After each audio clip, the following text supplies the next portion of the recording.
Wow. Welcome in. He just the faces are already smiling. Brian is already licking his chops. He's rubbing his hands together. He knows coming in that, man, he just about hit it right on the head as we came into our predictions last week. Chiefs Raiders, one of the most dominant performances we've seen in some time. Really, one of the more dominating performances you'll see in the NFL in modern times, Brian. And you hit it on the head. You said this was going to be a beatdown, and I don't think even you and any of us could have describe what was coming, man. 31-0, total dominance, time of possession, yards, stats, Chiefs, Raiders. Is this even a rivalry anymore? 51-20 in the last 30 years, buddy.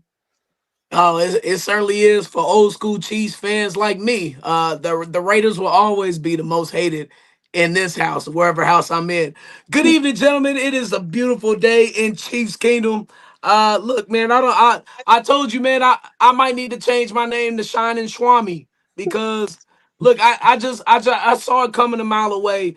People have not seen Rashid Rice in so long, and I think yesterday was a friendly reminder on his capabilities and what he means to this offense.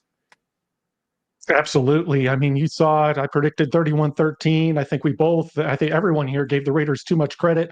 Although I thought maybe Brock Bowers was getting closer to play, and I didn't know Jacoby Myers was going to be out.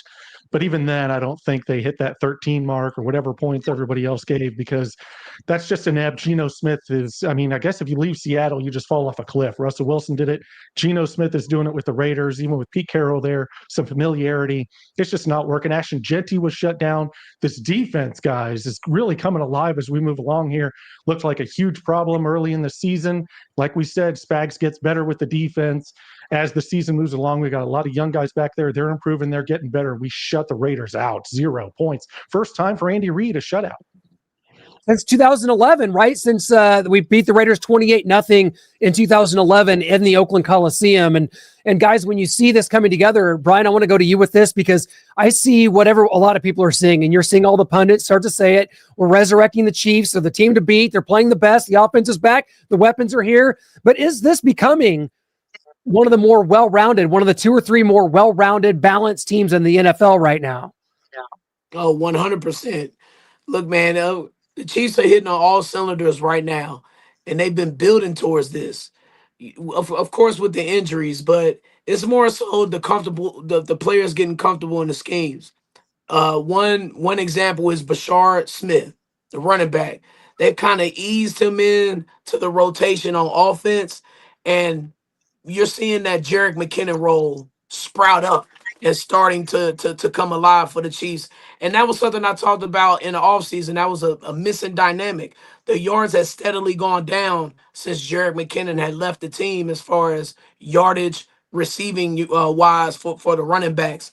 But the defense is the more underrated part of what they did yesterday. Look, they smothered the Raiders on every single level.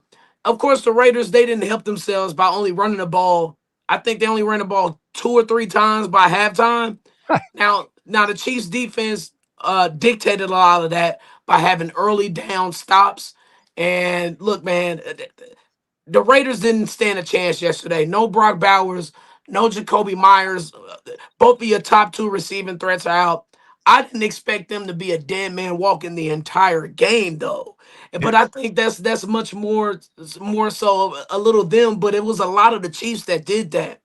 I like to point to another play where Chris Jones just absolutely manhandled their right guard. I mean, he was going back like I can't even figure out a dance or anything, but Chris Jones almost had him on his ass. That's what you don't want as an offensive lineman. That is the complete opposite position you want to be. The Chiefs was just dominant yesterday, and I don't think the Raiders are going to be the only team who they can do that on. I think they can do that on a number of teams. And when I look at the landscape of the league, you think Tampa Bay can hang with that? We know I don't see anybody in the AFC. Denver or maybe the Colts. I guess the Colts will be a tough test coming up in the next couple of weeks or so. Can't wait to see that game. Yeah. But Denver, are we serious? Are we serious with them? Almost lose to the Giants at home, almost losing to the Jets. That's a trend. They play a lot of close games. They lost a close one to the Colts, but to have a game like that against a putrid team like the Jets last week, and I think the Giants game yesterday solidified where the Broncos actually are. I don't look at them and I see an elite team or somebody who can hang with the Chiefs. So I think right now, man, as long as these injuries, these new injuries now, don't affect the Chiefs with like Omar Norman Lott. You saw the offensive line get banged up yesterday a little bit. As long as the Chiefs are healthy, they are the best team in the league. Noah, that's a good question for you. Brian mentioned the injury to Omar and tore an ACL out for the year. Was getting a lot of meaningful reps as a rookie, and you like what you saw. I think he had a sack a couple games ago, and showing a lot of promise. And you like what you see. So, what are the answers? Where do the Chiefs go from here as they try to keep this defensive line kind of firing on all cylinders right now? Yeah, I think there's two names that are being talked about out there. One is Christian Wilkins, who's a free agent. He's got a Jones fracture in his foot. At least he did last year. Should be healed from it now, so he's free to sign anywhere. And then Calais Campbell, who's 39 years old. And what does he have left? I know he signed a one-year deal, kind of wanted to close his career with the Cardinals. Would he be willing to accept to like not end his career with the Cardinals and come for the last 2-3 months with the Chiefs in a trade and try to win a Super Bowl, close out his career with that? So those are kind of two names that are out there.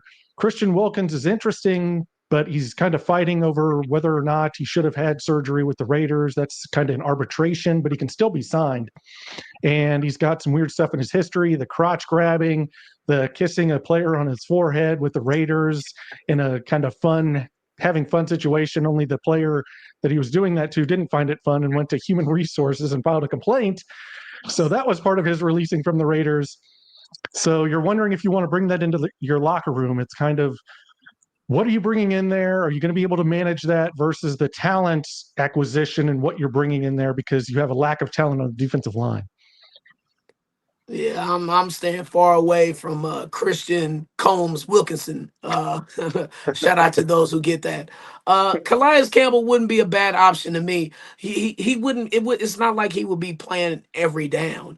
It would be select downs that he would be playing on. So I would think that he would, try to garner enough gas for a chance at a ring. I don't even think he's been close. Maybe with the Jaguars in 2017, was he on that team when they went to the AFC Championship game against the Tom Brady led Patriots, and they should have won that game actually.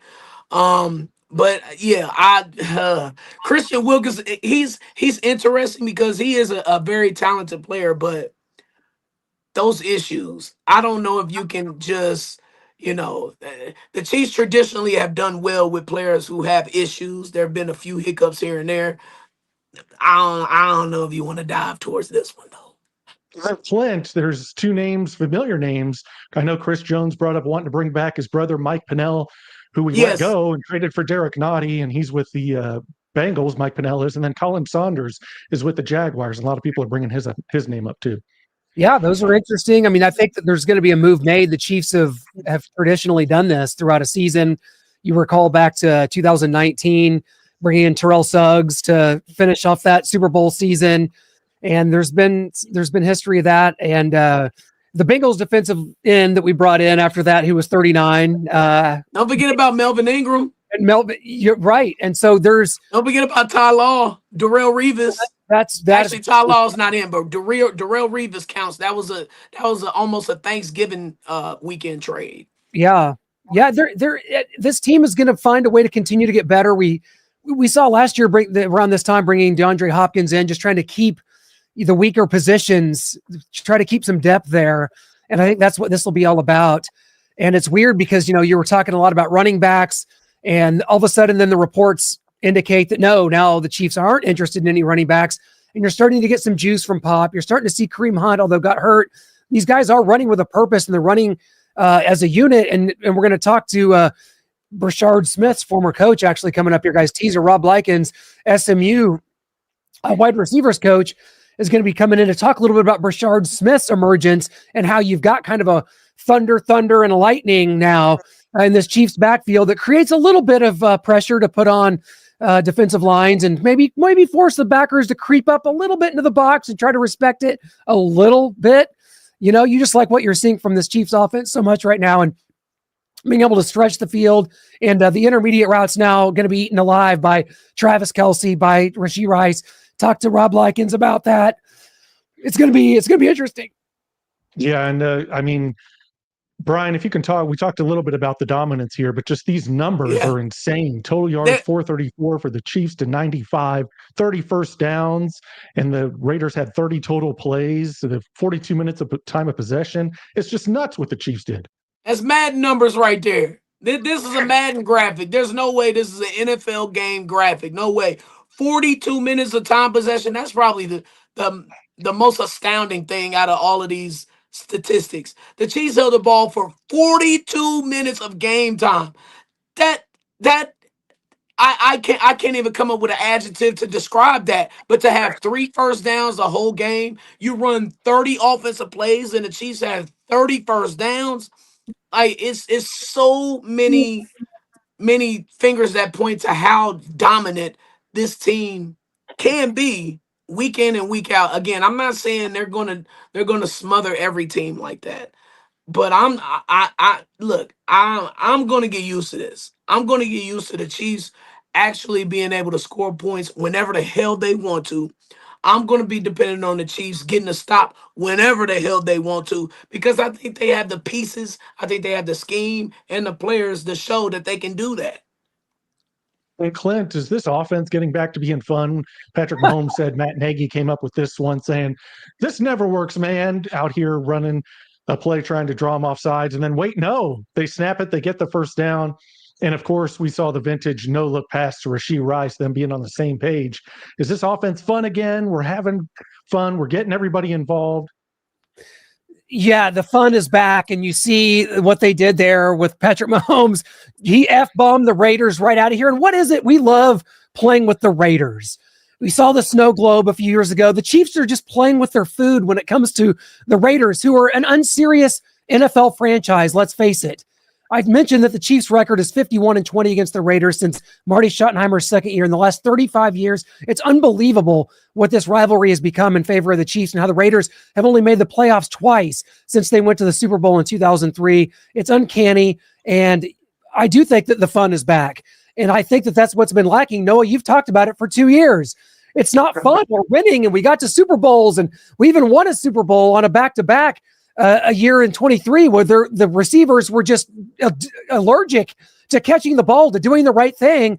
Now you've got everybody coming together. And the one thing that's going to worry me, and this is something that we don't want to talk about, it's ridiculous because Antonio Pierce said before this game, it doesn't matter what you did in September. That's out the window. This team is full bore and ready to go. And I agree with that. The one thing is that Jaguars loss going to cost the Chiefs a seed somewhere here in the AFC or in the AFC West, an AFC loss that was inexplicable and should never have happened. If the Chiefs are 5-2 right now, they're atop the division, tied with Denver. And is that somewhere going to just cause some uncomfortableness with a seed line or a tiebreaker that gets lost?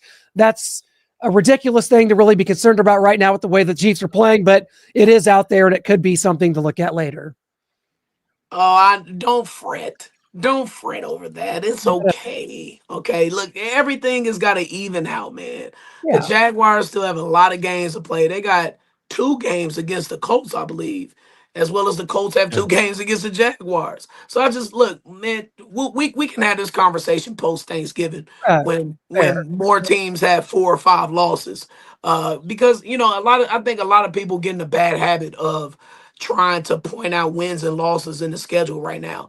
We don't know what the hell is about to happen with these teams. We didn't know that Lamar Jackson was going to be hurt for 2 or 3 weeks in the season and Baltimore was going to be 1-5 or whatever the hell they are right now. We had no clue about that. We didn't know that the Bengals were going to pick up Joe Flacco. We had no clue about any of this. So I think just I understand why you're, I don't want to say panicking right now, It's but not that. Yeah, yeah, I wouldn't be tripping over a week 4 or 5 loss right now in week 7, week 8. fair. Yeah, it's time to feel good. It's time to pop bottles like Chris Jones was doing on the sideline. It's water, folks. It's water. I feel like this has come up before. Like people are like, what is he drinking? He's drinking Hennessy. He's drinking vodka. This is alcohol. It's like, man, I love this kind of stuff. And when the Chiefs are under a microscope, I love it because you just get insanity. And no matter what, now we're back to the refs. We're back to all these things. And we're back to circling little instances like this.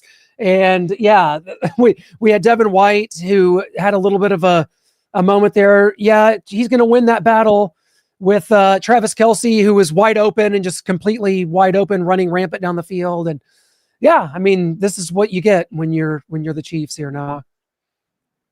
Yeah, I mean, Devin White running his mouth and then getting run over by Mahomes. I mean, he said back in after Super Bowl 55, it was a gimmicky offense. They lack physicality. Well, how was that physicality for you, Devin? Didn't know Devin White was a Raider until a couple weeks ago, honestly. Thought the career was over.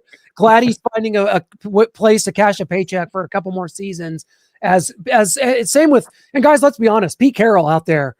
This was a division that we were told this is the greatest division we've ever seen. Noah and I for sure pushed back on that and said, you know what? I don't know. I think this is overrated. And coming into it now, when you look at it, the Chargers are falling apart. Denver, just like you described, Brian, I don't know what this Denver's Broncos team is. They have resiliency. As Noah, we talked about earlier, they are, as quote unquote, in Noah Groninger's terms, a live dog right now. But I don't know what the rest of this is.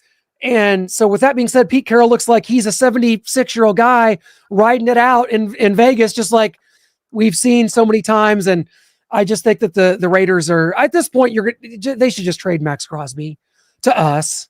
Never. That's never gonna happen. Look, give those guys over there some time, man. I remember Pete Carroll's first season in Seattle. They went like 6-9-1 or something like that, and they had like or 7-9-1 or something like that. I don't know. I can't remember the exact record, but I remember them having a playoff game or a potential playoff game or division winning game at the end of the season against the Rams or something like that to win a division. Eventually, they built the Legion of Boom. They had Marshawn Lynch, and he built those guys up and he built that culture up. It's going to take a long time to build this Raiders culture up. They have a couple pieces right now, and we have to reiterate that they're going through injuries. The team that has been devastated by injuries, we have to recognize when others are affected too. Like we said, Brock Bowers is hurt. Jacoby Myers was hurt. A couple of guys on defense. Their defense is just putrid. And no matter if those guys are healthy or not. But they do have some pieces, especially on offense. Geno Smith, not sure if he's the answer. But for now, I think that Pete Carroll likes what he has as far as trying to grow something bigger than 2025 with Ashton Genty and Brock Bowers. Sure. And how long is he going to be there is my question. Do we have 8 years to build this? He's still chewing that gum. He looks, as my sister put it, he's very good looking, a very good looking older man. And Pete, she's available. Ow. Okay. You setting your sister out? I'm just saying, Pete Carroll's your brother-in-law. How does that work? Let's just say, whereas the Chiefs at the draft at the combine a few years ago shut us out from further interviews with Andy Reid, Pete Carroll welcomed us in and said, come on in. Yeah, I'll answer questions about Drew Lock being my backup. Hell yeah. I like Pete. I like Geno. I like Max Crosby. I like more Raiders than I do about anybody else right now, especially they're so bad and not a threat that I just, we got our guy George Atkinson who comes on a lot. And let's just say, Brian, you're going to disagree. I don't hate the Raiders like I used to. I don't. Oh, I do. I will always hate those I don't see how it's possible with how bad they've been. It's more than just the current team. When I think about the Raiders, I think about everything. I do too. I just don't see Geno Smith. I just don't see Brock Bowers. I see Mr. Atkinson, who we talked to. I see Tyrone Wheatley. Yeah. I see Rich Gannon after 1999. Right. I see who else do I Jerry see Rice. Harvey Williams. I see Jerry Rice's messed up hairline in 2002. I see Tim Brown. I see Lester Hayes. I see Howie Napoleon Long. I Kaufman. see all of these bastards who Yep. gave us hell, and I will never forget it. And that's why, I'm speaking for all the old school Chiefs fans. The Raiders will always be our number one rival. Denver's a close second. They came close. But what the Raiders did to the Chiefs in the 60s and the 70s, I Yeah. will never I wasn't even thought of, wasn't even born. I will never forget it. I am a kid of Marty Schottenheimer watch football. Sure. Follow me. Golly. Messing up my promo. Look at that. Anyway, I am a kid who grew up under the tutelage of Marty Schottenheimer football. And the number one thing that he did here after creating Chiefs Kingdom as we know it is today is to say, hey, we hate the Raiders. And we do. And let me close with this. You are the most disgusting person on planet Earth. And I'm talking to all Kansas City people who love the Raiders. You are an abomination, and you deserved every single minute of yesterday. I hope there are several more of those for you because it screams self-hate. Why are you here and you like the Raiders? I can understand if you're from California or something like that. I get that. But if you were born and raised in Kansas City and you're around my age or younger, because the Raiders ain't done shit since I've been born, okay? They have done nothing. You are despicable, and you should be transferred to California to go hang out with them or in Las Vegas, wherever the hell city they are. I cannot stand Kansas City people who cheer for the Raiders. That is a thing. It is a thing, and it is a cultural. It is something. It's almost like it's a mentality. You have to be sort of in a mentality and just a different state of mind, if you will, to go down that path. I can't stand it. I in detest Star Wars. You choose the path of like the Jedi or The dark side. like, and that is literally what you do. And there's people that just are like that. They're built that way. And you see them out there. You see them from Raymore. You see them from Independence, and you see them in there with their little chin beards, and they're got their Howie Long chin beards on, and their Josh Jacobs jerseys still left over. We know who these people are, Brian, and we do not respect it. No, we do not. All Raiders fans have chin beards. Is that what it is? There's always a little something there. I don't know. It's usually a little less gray than mine, at least. I think the ladies have that too. So the lady Raiders fans. We love all of you. No, we Very don't. fair. But guys, getting into this game that's coming up on Monday night, Jaden Daniels went out against the Cowboys with a right hamstring injury. They say it's not significant, not a long-term injury, but they're uncertain about his status for Monday night, which means it could be time for Marcus Mariota to catch another touchdown pass against us. What say you, Brian? Oh, Well, normally, in this Andy Reid era with Mahomes and having Spags as our defensive coordinator, the Chiefs have done miraculously well against mobile quarterbacks for the most part. Spags knows how to dial in the defense. He knows how to create a spy to where the mobile quarterbacks don't get off and get huge numbers. This team has seen big success against Lamar Jackson, the king of running quarterbacks. And look, a hobbled Jaden Daniels, first a healthy Jaden Daniels coming in the Arrowhead against this Chiefs team is already a struggle in itself. But a hobbled Jaden Daniels and an older Marcus Mariota, it's lunchtime again. This time it'll be dinner time since it won't be a noon game. It'll be dinner time for the Chiefs next Monday night, man. If Mariota and them come in here, the Chiefs are going to eat those boys alive. I'm not saying it's going to be a repeat of the Raiders game, but it will be a significant win, a big blowout win for the Chiefs. yeah, and this Washington team, how disappointing from the NFC Championship game to Rookie of the Year and Jaden Daniels to what we've seen here, and the injuries to Terry McLaurin, to Deebo Samuel, their main weapons have just kind of kept them down. I think Dan Quinn's a really good coach. They've built something there in a very quick amount of time, just a franchise that hasn't done a lot. They're the Commanders. Brian, you'll disagree. Their uniforms, they just don't look like it. They're not an NFL team to me. I definitely disagree with that. Well, I like the Commanders uniforms. They could be a little better. I can't believe it's real. Like it's something that you would see out of any given Sunday. One of the fake teams that play the Miami Sharks. Stop. You know, Stop it. I'm just being honest. Noah agrees. Guess what? With me. Especially the all blacks, and they've got like yellow The All nameplates. Blacks are the best ones. The lines above and below, like the nameplate, like it looks horrible. Oh man, not the all blacks. W's. Y'all need some style. Y'all need some pizzazz, man. Come Dude, on. Stop hanging with the traditional uniforms all the time. Look, you know I'm a traditionalist. I never want the Chiefs to change our uniforms. But look, sometimes you gotta go with what's new sometimes, okay? Like with the Jaguars. People want to go back to the Prowler uniforms. When their uniforms currently, I think, are some of the best in the league. I love the Jaguars uniforms. But the Commanders, look, I as a traditionalist, I understand why you wouldn't like the Commanders uniforms. You would think, hey, just go back to the old You Washington can uniforms. say the R word on this show, Brian. I'm gonna stay away from that for now. Bring, bring it back. I'm Bring it back. nah, I ain't with that. But still, I enjoy the Commanders uniforms, especially the black ones. It's not real. I mean, we just had like old Seahawks versus Tampa. It was a Oh, I beautiful loved it. sight.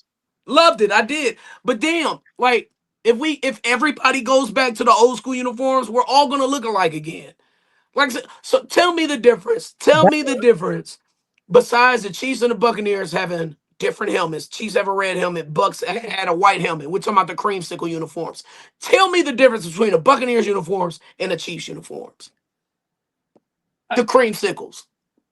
Like you're just talking like the striping was similar. Like, yeah, just what's the if a casual fan were to go out and they saw a 1995 Eric Rhett Tampa Bay Buccaneers jersey next to a white Marcus Allen jersey, like, how can you tell the difference? I wish y'all could put the jerseys up side by side, but there's literally no difference. My point is the striping, the numbers, all of those things look the same with all of the teams back in the 80s, 90s, 70s. There has to be some teams that have a different set of number blocks and uniforms and stuff. Everybody can't look the same. I agree with that, but it just gets too wild for me and too out there. And like the Broncos piping that they had down the sides back when Peyton Manning was there was awful. Oh, no. Okay, I about to say I thought you was about to go in on the current unis. Oh, those are. I kind of like the current unis. You said what? They're they're worse than the 90s that through recent. They're horrendous. They are just horrendous. We need to take out the blue helmet, the big D. Yeah, they got the stupid helmet the same. I can't believe Denver does what they do with their uniform. I can't believe what they do. Speaking of that, real quick before we wrap up this uniform talk, the Chargers should be banned from the NFL from wearing those damn banana uniforms. Those were terrible. Yes, we can't agree to that one. Honorary is what I like to call it. We're going to talk a little more. We're going to talk some SMU football. By the way, big win over the Clemson Tigers here this past Saturday. Joining us, I guess lastly let him off the practice field to do this specific interview. Rob Likens is in the house. Congratulations, Coach. Big win over Clemson this Saturday. The SMU Mustangs undefeated in conference play. This is just every year. You guys just kind of are running roughshod through the ACC once again. Yeah, I don't have any answers for you, man. We just try to love the T-shirt, by the way. Kiss in honor of Ace Frehley, man. A little bit of my childhood passed away. Friend. Yes, good choice there. But yeah, man, just it's very humbling.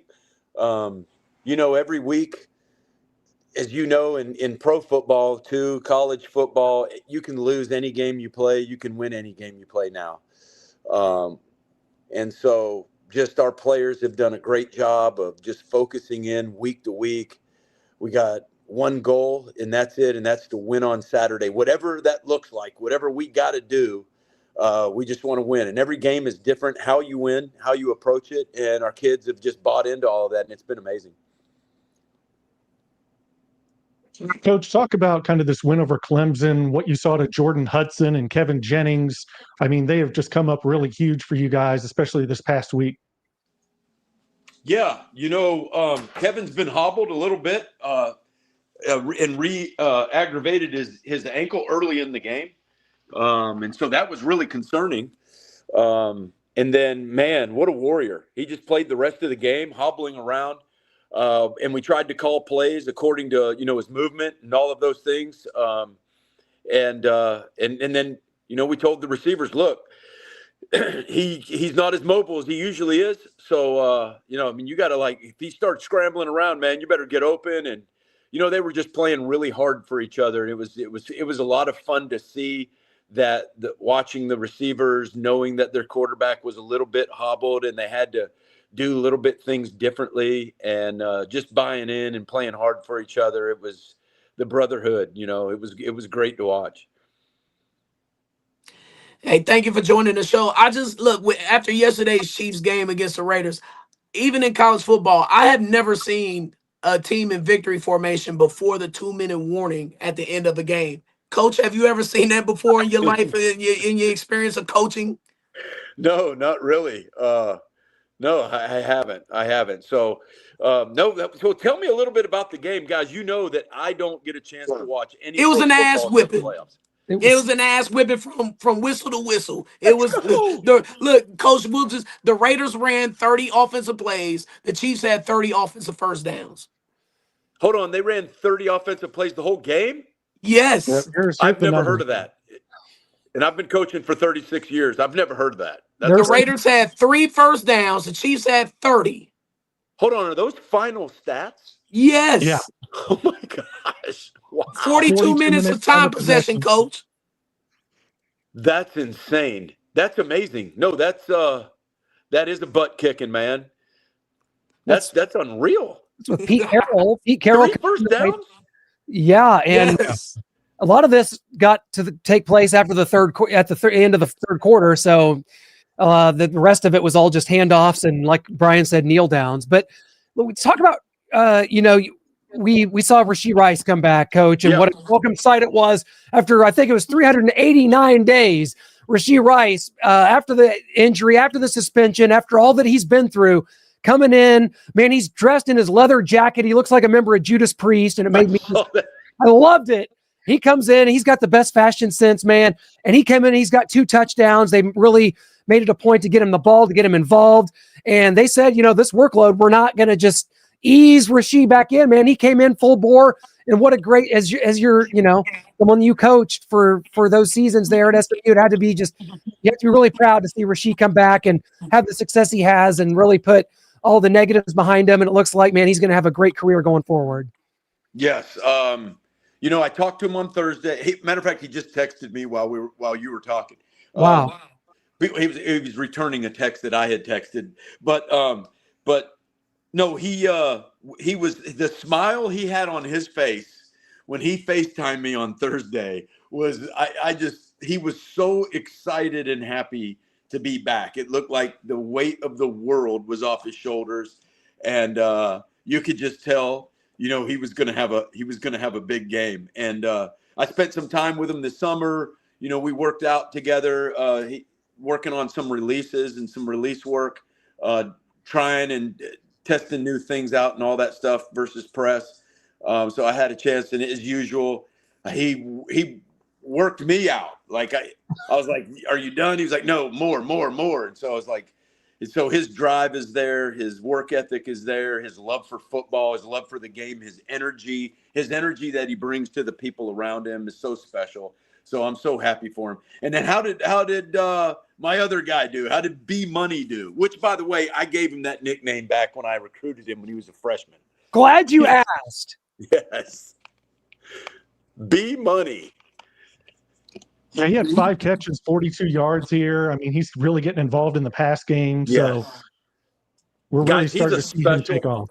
He's a special player. I remember when we recruited him, and I remember Coach Manny Diaz, who's now the head coach at Duke, asked me, what'd you think about him? What was the best way to describe him? And I said, he's a 4-star, 5-star receiver, but when the ball's in his hand, he's like a real live, true tailback, like a big time draft choice tailback. I said that about him in high school, and that's what he is, man. I mean, he can run routes. If he needs to play running back, he can play running back. If you need to put him at slot receiver, he can play slot receiver. You can motion him out of the backfield to nub side formations where he goes out and linebackers have to go and cover him and safeties, and good luck with that, guys. and he's able to beat those guys on the regular, and that's what he did for us. So he's a special player that you can use in so many ways. Yeah, Coach, he seems to be like a chess piece that a lot of people in Chiefs Kingdom are really excited about. They're starting to ease him in the offense a little bit more, starting to put him in those routes that you were talking about in a Jerick McKinnon role where the running back is more of a receiving back, not Yes. necessarily being having that traffic in the middle of the tackles. But we saw him yesterday get some carries, Coach, and he seems to be a very durable, explosive running back. As Yes. far as his running back skills concerned, what do you think is his top two characteristics that they can bring to this team? He has amazing contact balance. Like if you don't wrap up, he's breaking that tackle. Like you better do an amazing job of wrapping up. He has great contact balance, and then he has great vision on running inside the tackles. And for a guy, and that's guys, listen to me, it's only going to get better because he's only played tailback, running back 1 year in college, and that was his last year here at SMU. And we got him. I told you the story. We moved him to tailback. We had no idea he could be the starting guy every down back, and then we found out he could. So that's the first time he's ever done it, and so he's going to get better at all the vision and seeing things and understanding football inside the tackles. So he has a bright future ahead. And here's what Rashee Rice was working with pregame. I mean, come on. I love it. Does We he have boots? Were those boots? What is that? Yeah. Oh, nice. he's just he's looking smooth. What was the one game, Noah, he had? We talked to him at the Super Bowl 2 years ago in Vegas where he had the 80s hairband pants with the Ozzy Osbourne Priest Maiden pants he had in one of the games. Somebody's got into Rashee and got him listening to Ozzy Osbourne or something. I don't know. But dude, that's sweet. Coach, I want to talk about the college football game because we cover Mizzou here. I'll be at Mizzou Vanderbilt coming up in Nashville next week. And that's just what I want to talk about is why college football, for all its current faults and people's being confused about NIL and transfer portal and all the things you hear negatively, but I don't know that I've ever seen more fan engagement than you have right now and more teams involved. Indiana's number 2 in the country. The SMU Mustangs made the college football playoff, and they're on an inside track to do it again, God willing. You got Mizzou and Vanderbilt playing for an inside track at a college football playoff spot this weekend. College game days there. Coach, for all the negatives you hear and coaching carousels and the things that are going to be coming up and the distractions and all that we hear, college football is still so revered and there's so many good things happening in it. Just what would you say to kind of talk about the positive aspects of the game right now that maybe people are missing? Oh, man, there's so much. They've done what baseball has done, what basketball has done, expanded the playoffs, keeping everybody involved, which your fans are more involved now. One loss doesn't kill you. They expanded the playoffs. You got, the transfer portal, you got NIL, which now it's more even. All the teams, anybody can win, anybody can lose. So you go to a game, it's no longer the old SEC where, it's Georgia versus Vanderbilt. Georgia's going to win by 49 Saturday. No, Vanderbilt can beat Georgia Saturday. You know what I mean? So any team can beat any team now. And I think that's what makes it super exciting.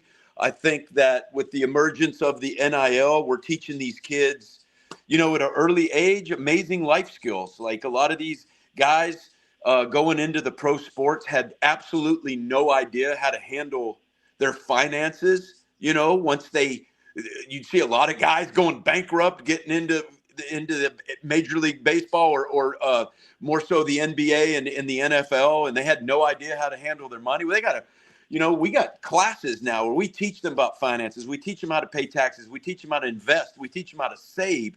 Those are all amazing, great, positive things that have come from all of this. You're having kids now that, didn't get a chance to play, or maybe a coach leaves and they were stuck there. They wanted to go to that school because of that coach. Well, the coach got fired, or he took another job and left the kids there, and they were stuck there. Well, now they're not stuck there anymore. They can go and move on and go to a place where they fit now and they can play. So, and then with, social media and the engagement of the players in social media, everybody feels like they're part of it now. you got players reaching out to fans and DMing and all that stuff, and like everybody feels like they're there, and like, hey, Rasheed's like my friend, you know what I mean? And like, you just feel like you're more involved, you're more part of the team. I think that has a lot to do with it. Yeah. Yeah, and after the game, Coach Rasheed said, like, he loves football. You never know how much you love it or how much it means to you before it's gone or almost gone. So I just kind of want to get your thoughts on that. And he seems like he's in a really good space right now and loving football and back in it. And this is really where he belongs. And he broke down the locker room post game by saying 1, 2, 3 family. They all surrounded him and celebrated him. It just seems like he's in a great spot.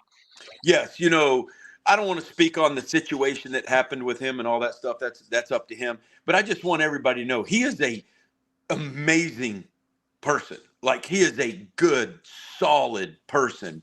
I love that kid, and he has two kids. He is a great father and wants to be a great father. And I love guys that want to be good dads, and he's one of them. When he played for me, and every time I would call him to like go over a play or go over something or see how he was doing or call him at night, always hear his little boy in the background. He's always had him around, in his arms, always playing with him, talking to him. So he is just an unbelievable, solid kid. And another good thing about Rasheed is he is extremely intelligent.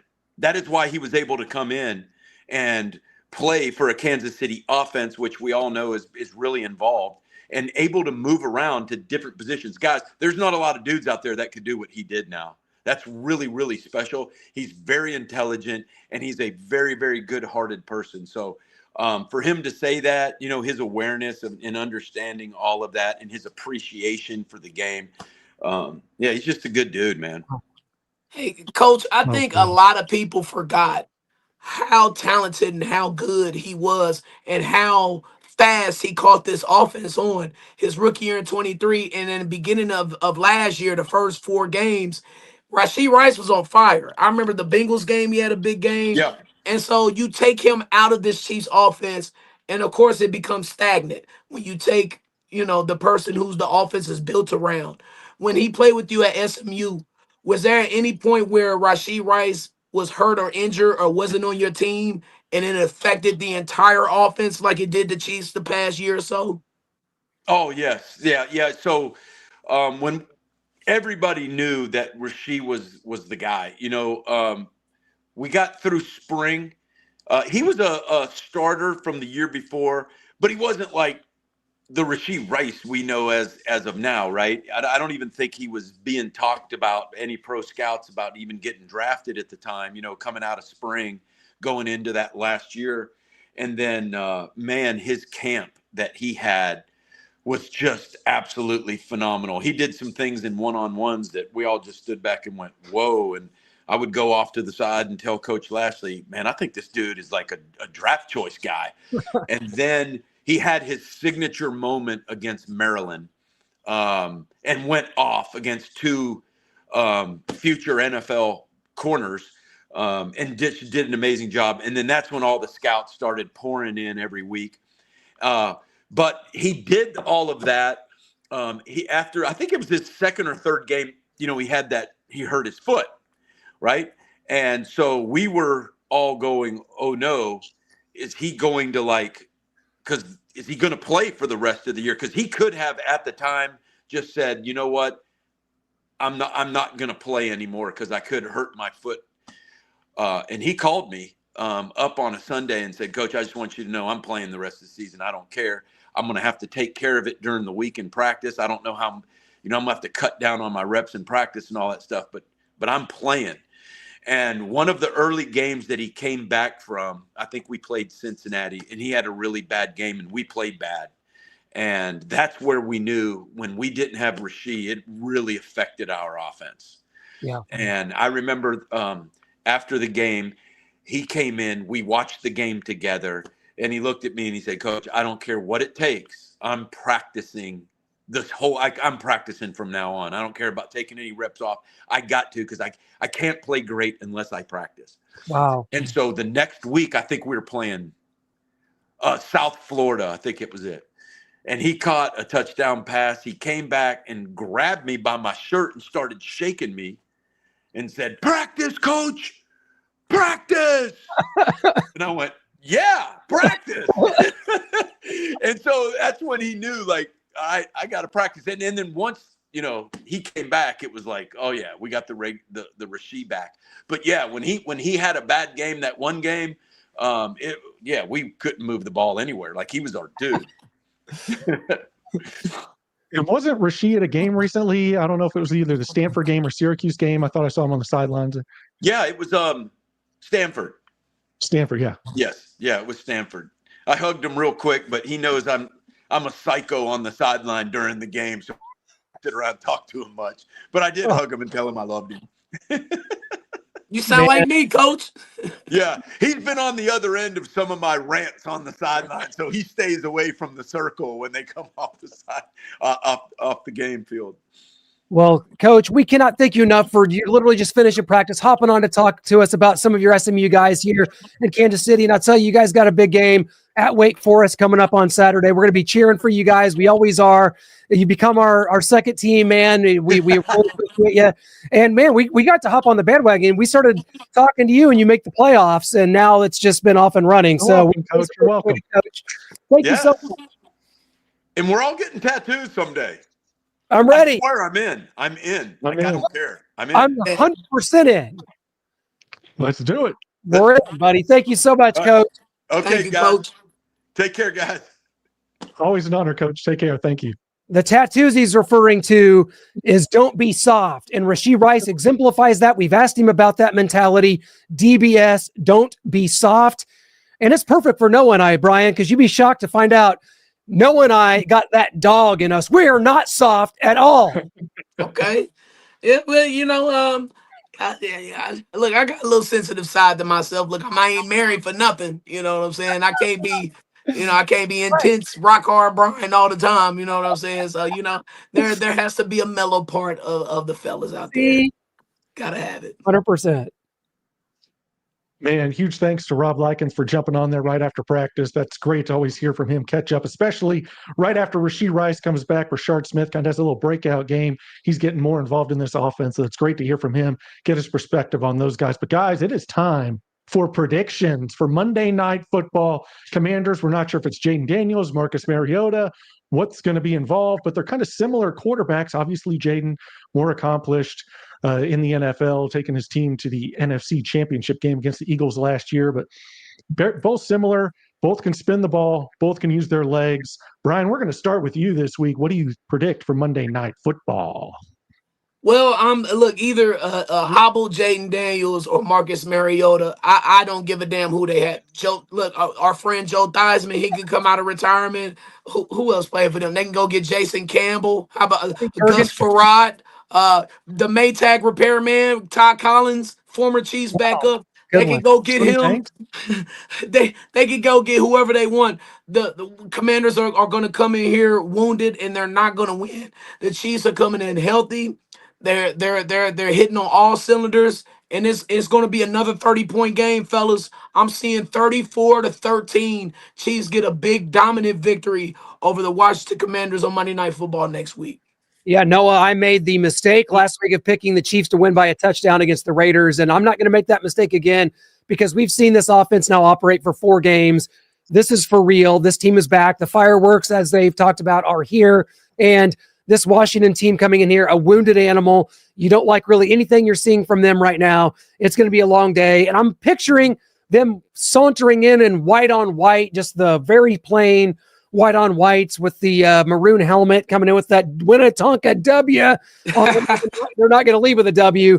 It's going to be, I like Brian's score. I'm just going to say something like, 31-16, something pedestrian like that, something that's very dominant that shows the Chiefs are all the way back. And as Pat McAfee said, the Chiefs isn't the Chiefs anymore. They're better. We are. Yeah, well said. Well said by Pat McAfee. And guys, I've got this kind of similar here, whether it's Mariota, whether it's a hobble Jaden Daniels, maybe Terry McLaurin's back. Maybe that can give their offense a little bit of a spark. He was kind of questionable this week, didn't end up going. They've got Zach Ertz, who can be a problem in the middle of the field. Hopefully Nick Bolton and some of the safeties, Shamari Connor, can stay with him. The backfield is where they're hurting. They lost Austin Eckler. They traded Brian Robinson to the 49ers, so they don't have a lot going back there. I know they got McCroskey Merritt, the young rookie. So I don't know what they're going to be able to do offensively. Our defense is playing well. They just had a shutout. But I do see Washington getting a few more points here. I've got it 33-19 Chiefs victory. Look at you two being nice again. We're back. That's fine. We don't want to bring the ratings down for Monday Night Football next week. Man, that is something that ESPN, I feel for them a bit on that with Washington. But people are going to want to keep checking in on this Chiefs show, man. They're going to want to watch it again. I mean, it's fun. Noah, you've been waiting. You specifically, we all have. Trust me. But do you? No, I mean, I owe you guys an apology. I do. There was several times the past couple years or so where we had a discussion on, is this Chiefs team enjoyable? And look, I was in the mindset of, we're winning. Yes, it's enjoyable. that's not wrong either. I would be lying to you, y'all, if I did not say that this is a million times more fun than the football that we've been watching the past 2 years. So yes, I owe you guys an apology for that. It is it's fun watching these Chiefs games again. Seeing all the scoring, me getting up, screaming touchdown, Kansas City, and going crazy. Like it wasn't a lot of that the past couple years. It wasn't a lot of touchdowns being scored. And to see this team doing what they want to do again, and it feels mighty good. It does. I'm not even gonna lie to you. So I had to apologize to you, gentlemen, for that. No, you don't. None necessary. No, what is this? Well, we forget. Yeah, everybody gets funny, Brian. They stole your line. Did you see Scott Moore last night? Huh? He got some juice in San Francisco. I hope so. I hope he does. I hope he stays in the league a while. Noah, but before we sign off, I mean, we loved the Tyreek Hill era. We all look at the reverence of the 18-19 teams, but I know this is 4 games into this resurgence, but does this light you up like it did? Absolutely. Yeah, this lights me up. However, I was just thinking about this the other night. I don't think this is going to be as good or as explosive as it was when Travis Kelce was at his peak and Tyreek Hill was at his peak. That was explosive, could score any second, but I almost like this more because we also had a bad defense. It scored too quick at times, and then your defense is out there more. It can score quick, but it can also have the methodical drives where I think we were almost too good and too explosive back then that we scored too quick. This lets the defense rest. I think it's a perfect combination and marriage between offense and defense, letting each other rest, get the plays, and be at the top of their game all game long. And I just want to close with this. Ladies and gentlemen of Kansas City and Chiefs Kingdom, far and beyond Missouri and Kansas, enjoy this. Enjoy this from Patrick Mahomes right now. He is at the peak of his powers right now in his career. You're right. Earlier in his career, he really didn't have the experience mentally of knowing coverages, of knowing what the defenses are about to do. But he had all of the energy and all of the big throws and the big runs, and he could take hits and all of this. He could do all of that when he was younger. Now, as he's getting a little older now, when he turns 35, 36, he's not going to be able to run how we seeing him run now and scramble. So he has the best of both worlds right now with the mental capacity and with his physical capacity. He is at the peak of his powers, and that is why I was fully confident in this team being the best in the league. And whenever they got the offensive line settled, we ain't even talked about the offensive line today. That's how damn good they've been. They've been fantastic. But he has this receiving group, maybe top to bottom, the best he's had since he's came to the Chiefs. Enjoy this version of Patrick Mahomes, ladies and gentlemen, because we're about to see some special things from him. I don't want to speak too far into the future with next year, but definitely this year, I think he has MVP written all over him this year, man. Enjoy it. Yeah, absolutely. So that is great to hear, guys. Stay tuned. Coming up here, you guys, we love it. Brian's World Podcast dropping. Brian, be shining on 103 Jams, Hot 103 Jams. And then you got Noah and I hanging around doing our thing all week. We love it, guys. We thank you so much for joining us. Thanks to Coach Rob Likens. Go SMU this week against the Wake Forest Demon Deacons. Thank you guys so much for joining us here on Arrowhead Allies. And we always like to leave you with one of our good coach. Oh, Clinton have the power behind it. But guys, our show will be Tuesday next week because we are play on Monday Night Football. So we will see you next Tuesday, 6 p.m. Central. And like Clint tried to do, we got to beat those Commanders on Monday Night Football next week. Go Chiefs!